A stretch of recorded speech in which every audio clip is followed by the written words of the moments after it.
Is there a difference in meat on a keto diet? I mean, what's best? What's worst? We are going to get into all the meaty facts in this video.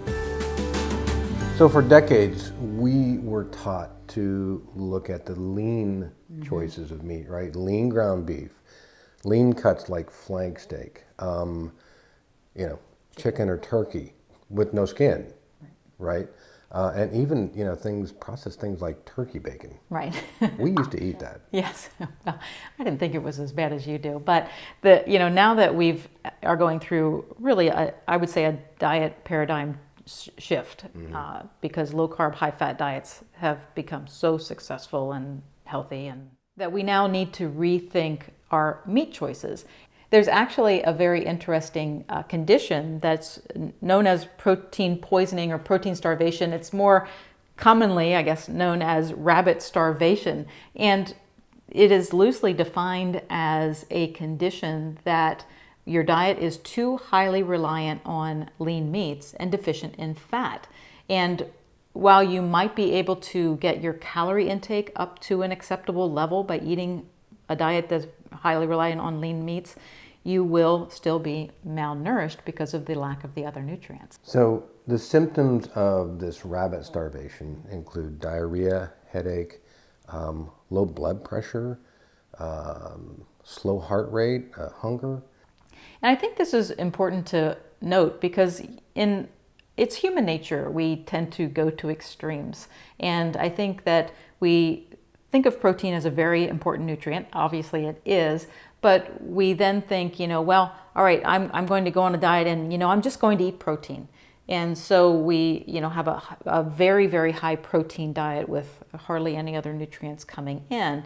And we can run into problems with that. We can. In fact, this rabbit starvation has been known for quite a while. It's even mentioned in one of the sources I read that Lewis and Clark, the frontiersmen who led an expedition on the American continent centuries ago, even recognized this as a peril of their expedition. I mean, they were surviving on wild game, which is notoriously lean meat. Mm-hmm. Right.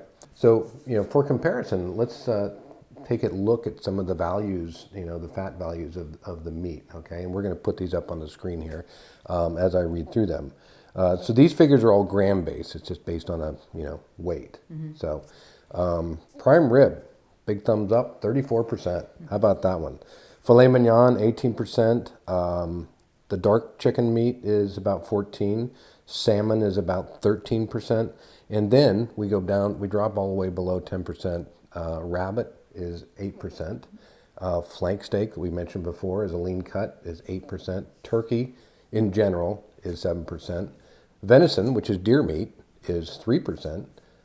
Turkey breast, which would be white meat, is 2%, and moose is only 1%. Yeah, how about that? Yep. But so in that less than 10%, you had 3 wild game, I think it was, right? You had rabbit, moose, and venison. Yeah. So our wild game is lean meats. Right.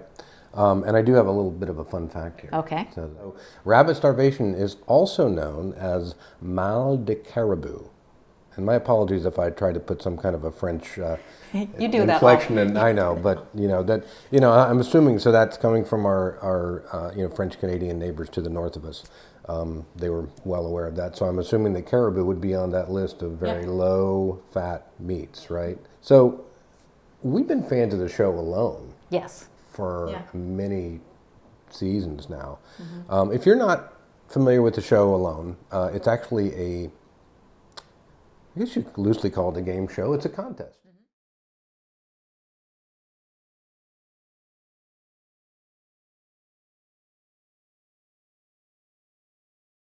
Mm-hmm. So they'll take 10 contestants who are all like survival experts. These are not, the guy who lives next door, who goes and, sits in a tree stand for 5 hours. They are experienced at going out in the wild and learning how to survive with very little. They take 10 people. They drop them into a very remote area. Wherever they're at, they're Patagonia, Vancouver Island, Mongolia, one season. They typically go late fall, and then they go into the winter season. That is like almost always the way these things, they're each dropped off in a remote area and they don't have contact with each other. They have to survive alone, right? So they are hunting, they're trapping, they're fishing.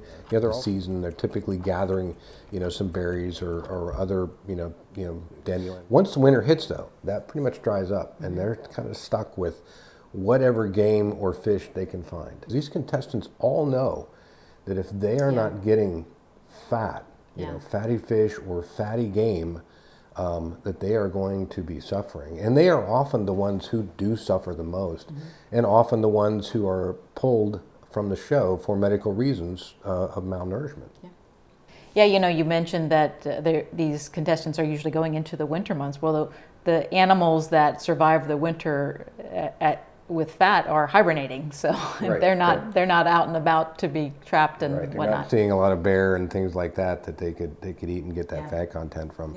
So the Arctic explorer, and I don't know how to say his first name, Valdemar Stefansson. A lot of people recognize Stefansson. Back at, I think, around the turn of the 20th century, the 1900 maybe. He spent like a year with the Inuit up above the Arctic Circle. And even he recognized he was living with these people who subsisted almost entirely on game, because there's just nothing growing at that latitude in the tundra. And he actually had an interesting quote in his journal. He wrote that the groups that depend on the blubber animals are the most fortunate in the hunting way of life, for they never suffer from fat hunger. So even 120 years ago, I mean, fat hunger, he coined this term. People knew this. Yeah, so the takeaway is we need fat. We need fat. Yeah, and we need fat in our diet, but there's very important reasons. For one thing, every single cell membrane or cell that you have has a membrane around it. That membrane is made up of fat and cholesterol. And it is important to have those cell membranes healthy, because that is the passageway for hormones and nutrients to get into our cells where they do their work. Speaking of hormones, fat and cholesterol specifically is the basis of many of our hormones. So if we do not have that in our body, we are going to be deficient in that. In fact, our liver will make cholesterol for that purpose. And not just for that, but also, body fat does serve a purpose. It insulates us. It provides cushions for our organs. It's also very important for our immune system. Right. So we really have to get over this paradigm that we have in our brains that we need to keep everything lean and be cutting the fat. And obviously, if you're kind of in the keto lifestyle, or if you're just kind of investigating the low carb keto lifestyle, it's kind of a tough shift to make. It is. It is a very hard thing. Even though we can say, okay, I need to increase the fat in my diet, it's hard when we're faced with the food. If you are at that place and you're challenged by it, we have some resources over on our website, some challenges, actually, low carb, high fat challenges.